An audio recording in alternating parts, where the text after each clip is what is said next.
Assalamualaikum warahmatullahi wabarakatuh. Perkenalkan, kami dari kelompok 1 yang beranggotakan yaitu saya sendiri, Umi Khairia, yang kedua Cynthia Putri Fernilda, yang ketiga Elisa Febriani, yang keempat Rizky Ade Afrianti, yang kelima Lutfi Afifa, yang keenam Sinta Wahyu Elvareta, yang ketujuh Salma Inayatul Maula, yang kedelapan Hasna Fairul Fadlail, dan yang keenam yaitu Gandrung Laras. Baik, di sini kami akan mempresentasikan tentang asuhan gizi pada transplantasi ginjal.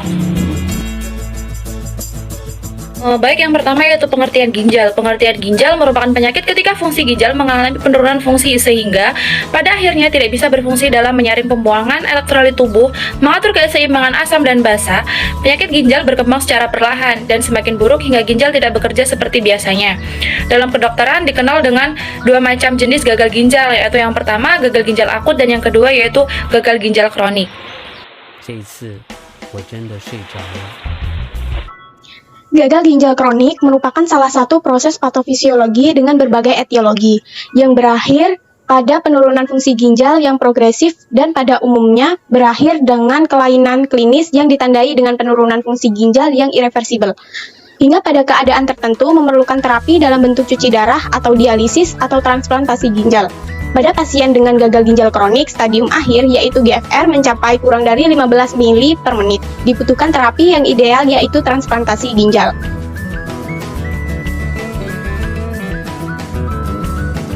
Untuk kelebihan dari transplantasi ginjal, yaitu ginjal yang ditempatkan di pasien akan bekerja seperti ginjal yang sehat dan juga normal. Kemudian tidak wajib melaksanakan terapi ginjal yang sangat panjang. Dan juga dari aspek biaya, transplantasi ginjal akan terhitung lebih efisien daripada hemodialisis. Sedangkan kekurangan dari transplantasi ginjal yaitu sulitnya mencari pendonor ginjal yang memenuhi kriteria dan juga dapat menimbulkan rasa jenuh saat minum obat imunosupresan.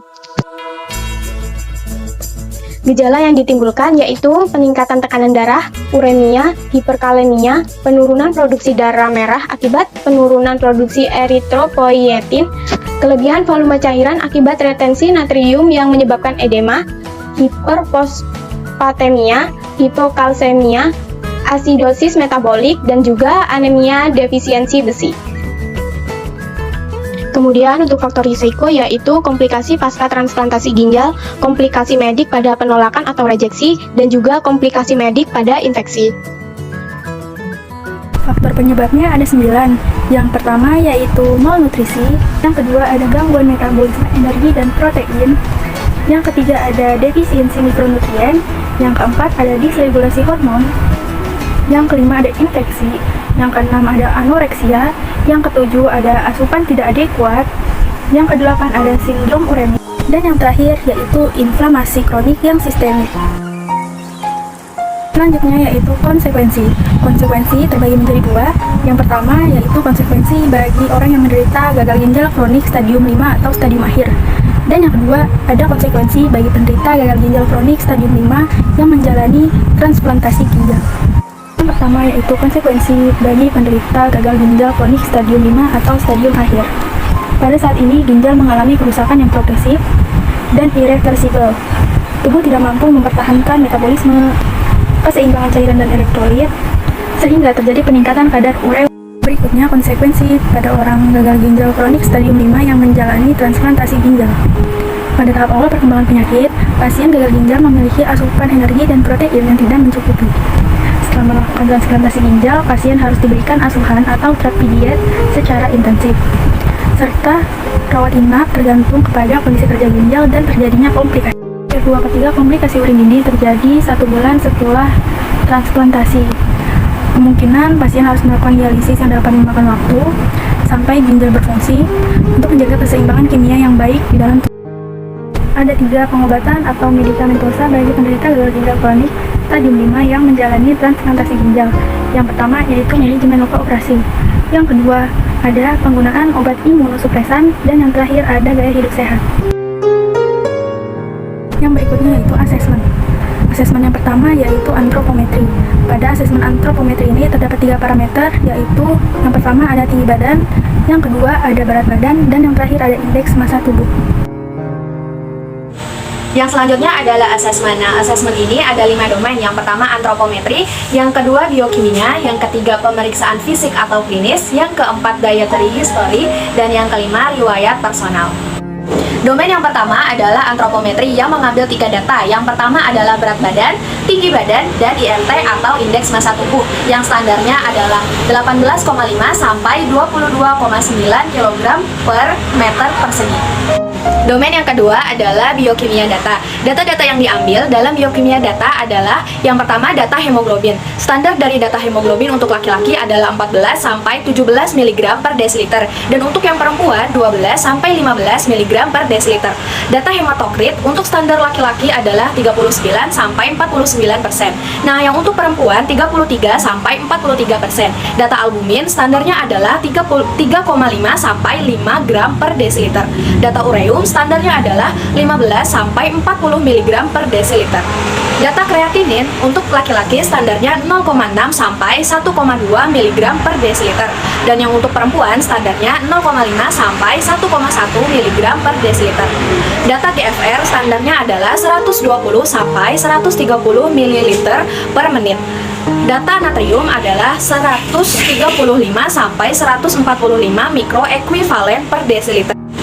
Data kalium dengan standar 3,5 sampai 5 mili ekuivalen per desiliter. Data fosfor dengan standar dewasa yaitu 2,5 sampai 4,5 mg per desiliter. Data kalsium dengan standar 8,5 sampai 10,5 mg per desiliter. Data kolesterol dengan standar kurang dari 200 mg per desiliter. Data trigliserida dengan standar kurang dari 160 mg per desiliter. Data HDL dengan standar lebih dari 35 mg per desiliter. Data LDL dengan standar kurang dari 130 mg per desiliter. Data kadar gula darah dengan standar gula darah sesaat yaitu kurang dari 200 mg per desiliter, gula darah puasa yaitu kurang dari 126 mg per desiliter, dan GD2PP atau gula darah 2 jam postprandial yaitu kurang dari 200 mg per desiliter. Domain yang ketiga adalah pemeriksaan fisik atau klinis. Nah, data yang diambil meliputi menilai ada atau tidaknya massa otot dan lemak subkutan. Yang kedua, menilai kemampuan pasien untuk menelan. Yang ketiga, pemeriksaan kesehatan mulut dan juga gigi pasien. Yang selanjutnya menilai nafsu makan pasien. Selanjutnya ada atau tidaknya penumpukan cairan di tungkai atau yang disebut edema. Dan pemeriksaan tekanan darah dengan standar normal kurang dari 120 per 80 mmHg. Dan yang terakhir adalah menilai kekuatan genggaman tangan dari pasien. Domain yang keempat adalah dietary history dengan parameter pola kebiasaan makan, prediksi konsumsi zat gizi makro dan juga zat gizi mikro, riwayat alergi makan, riwayat diet sebelumnya, pengetahuan hygiene dan sanitasi, aktivitas fisik, makanan yang berpotensi dapat berinteraksi dengan obat yang diberikan. Baik, asesmen selanjutnya yaitu ada riwayat personal. Adapun data riwayat personal dan keluarga yang berhubungan dengan gagal ginjal kronik dengan transplantasi ginjal yaitu yang pertama ada riwayat personal klien atau data personal.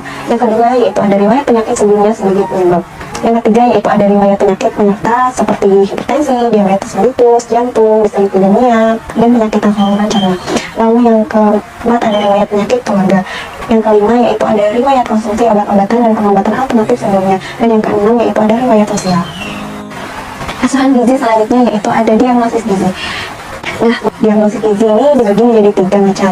Yang pertama yaitu ada domain asupan intake atau bisa disingkat dengan MI. Yang kedua yaitu ada domain perilaku atau lingkungan behavior atau disingkat dengan MB. Dan yang ketiga ada domain klinis atau MC. Nah, yang pertama ini ada domain intake. Domain asupan intake atau MI ini didefinisikan sebagai masalah praktis yang berkaitan dengan asupan energi, zat gizi, cairan, zat aktif biologis dari makanan baik oral maupun parenteral. Nah, diagnosis gizi berdasarkan domain asupan intake ini sering terjadi pada pasien gagal ginjal kronis pasca transplantasi ginjal, yaitu yang pertama ada asupan energi atau EPI-155. Diperkirakan kelebihan asupan energi yang berkaitan dengan penurunan aktivitas fisik karena pasca operasi dan dalam tahap masa pulih ditandai dengan asupan makan yang meningkat dari kebutuhan. Nah, diharapkan terpenuhi dan tidak berlebihan. Lalu yang kedua ada EPI-5.1, peningkatan kebutuhan gizi tertentu protein yang berkaitan dengan metabolisme pasca pembedahan sehingga membutuhkan peningkatan asupan protein. Nah, ini ditandai dengan pemeriksaan biokimia terkait kreatinin menunjukkan hasil yang menurun atau di bawah normal yang mengidentifikasikan adanya protein energi malnutrition. Yang ketiga yaitu ada MI 5.1, yaitu peningkatan kebutuhan zat gizi tertentu, zat besi yang berkaitan dengan perubahan absorpsi atau metabolisme zat besi akibat efek obat-obatan yang ditandai dengan data biokimia terkait hemoglobin, hematokrit, NCV, dan NCH yang menunjukkan penurunan di bawah normal. Lalu yang keempat ada MI 5.4, yaitu ada penurunan zat gizi tertentu seperti lemak yang berkaitan dengan dislipidemia pasca transplantasi ginjal ditandai dengan kadar kolesterol total dan LDL tinggi sementara HDL yang di bawah normal. Lalu yang kelima ada MI 5.4, penurunan kebutuhan zat gizi tertentu atau karbohidrat yang berkaitan dengan peningkatan kadar gula darah pasca transplantasi ginjal ditandai dengan kadar gula sewaktu gula darah puasa di atas normal. Lalu selanjutnya ada MI 5.4, yaitu pembatasan kebutuhan zat gizi natrium dan cairan yang berkaitan dengan penurunan fungsi ginjal ditandai dengan tekanan darah yang tinggi. Lalu selanjutnya ada domain perilaku atau lingkungan behavior atau MB. Nah, MB ini didefinisikan sebagai masalah gizi yang berkaitan dengan pengetahuan, sikap, kepercayaan, ketersediaan fisik, dan keamanan pangan. Nah, diagnosa gizi behavior atau perilaku ini sering dijumpai pada pasien transplantasi ginjal, meliputi yang pertama yaitu ada MB 1.4, yaitu kurangnya pengendalian diri berhubungan dengan ketidakpatuhan dalam menjalani diet ditandai dengan masih mengonsumsi makanan tinggi garam dan kalium. Nah, yang selanjutnya yaitu ada diagnosis gizi domain klinis atau NC. Nah, domain klinis adalah berbagai masalah gizi yang berkaitan dengan kondisi medis atau fisik. Nah, pada kasus transplantasi ginjal ini ada beberapa terminologi dan problem gizi pada domain klinis dialami pasien, diantaranya yaitu yang pertama yaitu ada NCI 2.1, yaitu gangguan penggunaan zat gizi yang berkaitan dengan gangguan fungsi endokrin atau DM ditandai jika terjadi peningkatan GDP di atas normal pasca transplantasi ginjal. Lalu yang kedua itu ada NCI 2.1, yaitu gangguan penggunaan zat gizi yang berkaitan dengan pengobatan yang mempengaruhi metabolisme zat gizi ditandai dengan defisiensi besi karena efek dari obat-obatan yang mengganggu proses eritropoiesis, NMF, SNX, TNP, dan ACE inhibitor. Lalu yang ketiga itu ada NC 3.4, yaitu peningkatan berat badan yang tidak diinginkan yang berhubungan dengan penggunaan obat-obatan kronik atau glukokortikoid yang ditandai dengan peningkatan GDP, peningkatan simpanan lemak subkutan, riwayat asupan zat gizi yang berlebih. Saya akan menjelaskan mengenai poin intervensi yang terdiri dari beberapa poin, yakni yang pertama ada tujuan, prinsip dan syarat diet, serta implementasi. Pada tujuan ini terdapat tujuan umum dan tujuan khusus. Tujuan umumnya yakni untuk memperbaiki dan mempertahankan status gizi yang optimal dengan memperhitungkan sisa fungsi ginjal agar tidak memberatkan kinerja ginjal. Sedangkan tujuan khusus yakni meliputi beberapa poin. Poin yang pertama, mencukupi kebutuhan zat gizi sesuai dengan kebutuhan perorangan agar status gizi tetap optimal. Yang kedua, mencukupi kebutuhan cairan dan protein. Yang ketiga, pasien mampu melakukan aktivitas normal sehari-hari. Yang keempat, memonitor hiperkolesterolemia dan hiperlipidemia serta penumpukan trigliserida. Yang kelima, mencegah timbulnya obesitas, tekanan darah tinggi, serta penyakit tulang. Yang keenam, mengurangi edema. Yang ketujuh, memberikan makanan higienis karena imunitas tubuh sedang turun. Dan yang terakhir, membantu mempercepat penyembuhan. Selanjutnya terdapat prinsip dan syarat diet. Dari beberapa zat gizi, yang pertama ada energi. Energi pada fase akut, yakni yang terjadi 4-6 minggu, hanya 30-35 kilokalori. Sedangkan energi pada fase kronik berkisar antara 35 kilokalori. Disesuaikan kondisi kalori untuk mempertahankan berat badan ideal. Sedangkan protein pada fase akut yakni 1,3 sampai 2 gram dan pada fase kronik hanya 0,8 sampai 1 gram. Lemak untuk fase akut yakni 25 sampai 30, sedang sama seperti fase kronik lemak masih 25 sampai 30 dari total kalori. Sedangkan karbohidrat ini diperhitungkan dari sisa protein dan lemak dari fase akut dan fase kronik. Pada natrium tidak dibatasi. Pembatasan natrium jika terjadi hipertensi dan cairan meningkat. Sedang ini terjadi pada fase akut, sedangkan fase kronik natrium tidak dibatasi. Pembatasan natrium 2-4 gram jika terjadi hipertensi dan edema. Sedangkan kalium tidak dibatasi sekitar 2000-4000 mg jika hiperkalemia. Ini terjadi pada fase akut, sedangkan fase kronik kalium tidak dibatasi kecuali terjadi hiperkalemia. Kalsium 1200 sampai dengan 1500 mg ini terjadi sama pada fase akut dan fase kronik. Sedangkan untuk cairan umumnya tidak dibatasi untuk kedua fase tersebut. Selanjutnya pada poin implementasi, yakni yang pertama ada jenis diet. Jenis diet yang digunakan yakni diet transplantasi 1 atau 2 atau DT1 atau DT2. Yakni yang pertama, transplantasi 1 atau DT1 digunakan selama 4-6 minggu pasca transplantasi, sedangkan diet transplantasi 2 atau DT2 digunakan setelah transplantasi lebih dari 6 minggu. Cara pemesanan diet yakni diet transplantasi 1 atau 2 atau DT1 atau 2. Bentuk makanan yang digunakan yakni bentuk lunak atau biasa disesuaikan dengan daya terima makanan pasien. Sedangkan frekuensi makan yakni 3 kali makan utama dan 2 kali makan selingan. Cara pemberian atau rute yakni melalui oral atau melalui mulut. Selanjutnya terdapat bahan makanan yang diperbolehkan dan dihindari. Bahan makanan yang dianjurkan dan tidak dianjurkan menurut Persagi dan ASDI. Yang pertama, pada sumber lemak, bahan makanan yang dianjurkan adalah lemak tidak jenuh, ganda, omega 3 dan omega 6. Contohnya salmon, tuna, kerang, belut, dan lain sebagainya. Dan bahan makanan yang tidak dianjurkan atau dibatasi yaitu pada lemak jenuh, minyak terhidrogenasi, mentega, minyak kelapa, dan minyak hewan. Juga yang mengandung kolesterol seperti otak sapi, kuning telur, dan lemak hewani. Pada sumber karbohidrat, yang diperbolehkan adalah semua jenis karbohidrat kompleks seperti oatmeal, gandum, roti, kentang, dan lain sebagainya. Sedangkan yang tidak diperbolehkan adalah semua jenis karbohidrat sederhana seperti gula pasir, gula bubuk, susu kental manis, sirup, jagung madu, dan lain sebagainya. Konseling gizi. Pada tema diet transplantasi 1 dan diet transplantasi 2 dengan sasaran pasien dan keluarga pasien, durasi 30-60 menit, bertempat di ruangan atau kamar pasien, dirawat atau ruangan khusus konseling dengan metode diskusi dan wawancara, instrumen, leaflet, flip chart, dan BMP dengan waktu pelaksana sebelum dan sesudah transplantasi. Materinya diantaranya penyakit gagal ginjal kronis dengan transplantasi ginjal, tentang penyakit dan pencegahannya, diet, bagaimana mengatur pola makan yang sehat, bahan makanan yang dianjurkan dan tidak dianjurkan, serta pemilihan dan pengolahan bahan makanan. Dengan strategi atau tahap, yang pertama pre-contemplation, yang kedua contemplation, dilanjutkan dengan preparation, kemudian tahap action, dan yang terakhir adalah maintenance. Proses asuhan gizi yang terakhir yaitu monitoring dan evaluasi. Terdapat beberapa parameter pada tahap ini. Yang pertama yaitu antropometri data yang terdiri dari tinggi badan, berat badan, dan IMT. Yang kedua yaitu biokimia data yang terdiri dari kadar preu, kreatinin, GFR, natrium, kalium, magnesium, kalsium, dan fosfor. Selanjutnya pada biokimia data ada gula darah, HbA1c, kolesterol yang terdiri dari HDL, LDL, dan trigliserida, dan hemoglobin. Pemeriksaan fisik dan klinis yang terdiri dari aktivitas fisik, edema, ekstremitas, otot dan jantung, kesehatan gigi dan mulut, tanda vital yang terdiri dari tekanan darah, respiratory rate, nadi, suhu tubuh, dan asupan energi.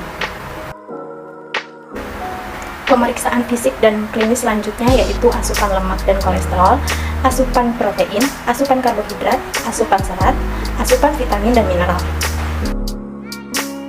Kesimpulannya, transplantasi ginjal menjadi pilihan pengobatan pasien penyakit ginjal stadium akhir untuk memiliki harapan hidup lebih lama dan kualitas hidup lebih baik dibanding pasien dialisis.